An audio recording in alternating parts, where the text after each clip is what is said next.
क्या आप जानते हैं कि जब हजारों साल पहले गूगल मैप्स नहीं थे, जीपीएस नहीं थे, तो कैसे लोग अपने शहरों को सटीक तरीके से बना लेते थे?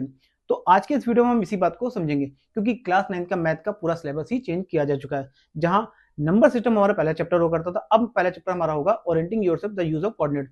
तो आज के इस वीडियो में हम इसी चैप्टर के कॉन्सेप्ट को समझेंगे और जानने की कोशिश करेंगे कोऑर्डिनेट्स क्या होते हैं, कैसे सिंधु सरस्वती सिविलाइजेशन का मैथ से लेना देना रहा है और कैसे आप ग्राफ में मास्टर बन सकते हैं।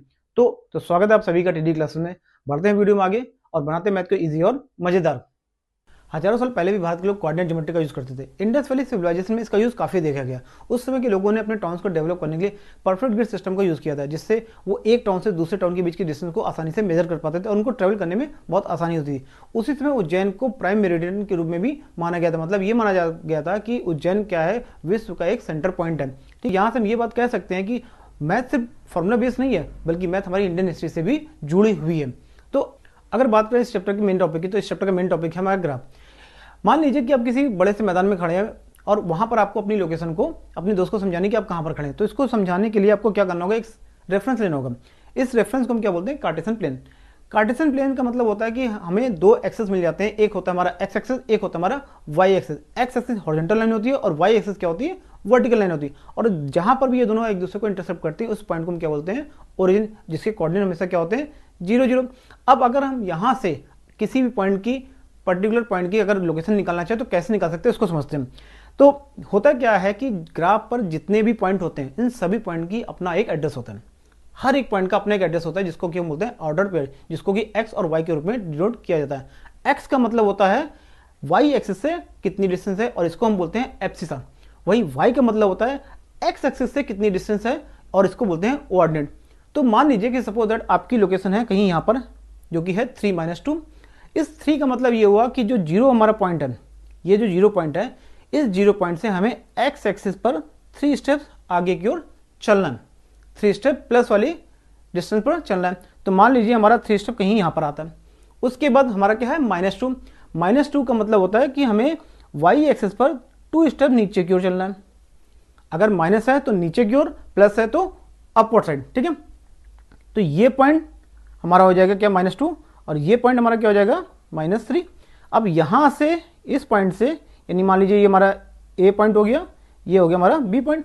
ए पॉइंट से हम एक राइट एंगल ट्रायंगल बनाएंगे और बी पॉइंट से हम राइट एंगल ट्रायंगल बनाएंगे। मान लीजिए ये डी पॉइंट पर कहीं पर एक दूसरे को इंटरसेप्ट करते हैं, तो ये जो डी पॉइंट हमारा होगा, ये डी पॉइंट ही हमारा क्या कहलाएगा, हमारा कोऑर्डिनेट, जो कि क्या है 3 - 2।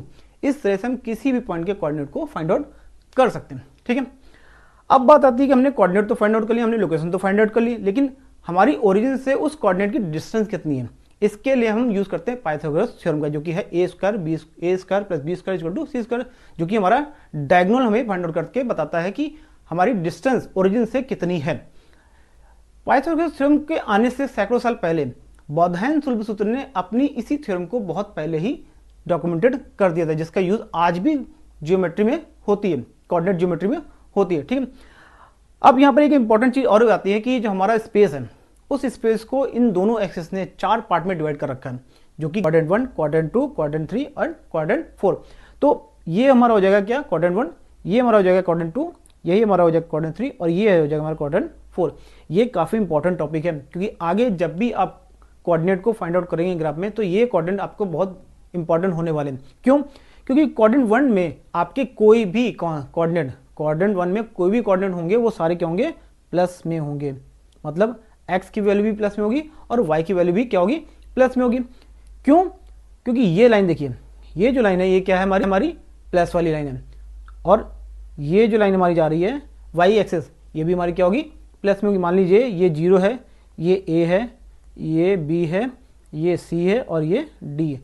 अगर आपको कोऑर्डिनेट 0 से a के बीच में फाइंड करना है, तो कोऑर्डिनेट x क्या होंगे, प्लस में होंगे। अगर आपको कोऑर्डिनेट 0 से b के बीच में फाइंड करना है, तो y के कोऑर्डिनेट क्या होंगे, प्लस में। वही कोऑर्डिनेट अगर आपको 0 से c के बीच में फाइंड करना है, तो x के कोऑर्डिनेट क्या होंगे, माइनस में।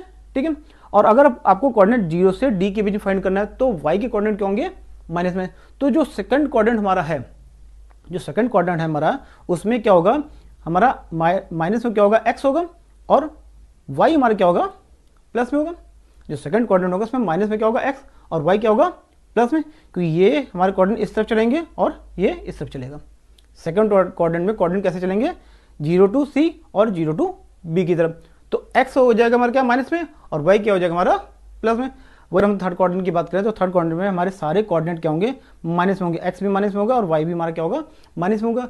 क्यों, क्योंकि 0 टू d हमारा क्या है, माइनस में y, और 0 टू c क्या है, माइनस में x। ठीक है, अब अगर फोर्थ कोऑर्डिनेट की बात करें तो फोर्थ कोऑर्डिनेट में क्या होगा हमारा, देखो y क्या है, माइनस में जा रहा है, और ये क्या जा रहा है हमारा x प्लस में जा रहा है। तो हम क्या कहेंगे कि यहां पर होगा प्लस x में और y होगा माइनस में। तो ये थे मैथ के पहले चैप्टर का छोटा सा ट्रेलर।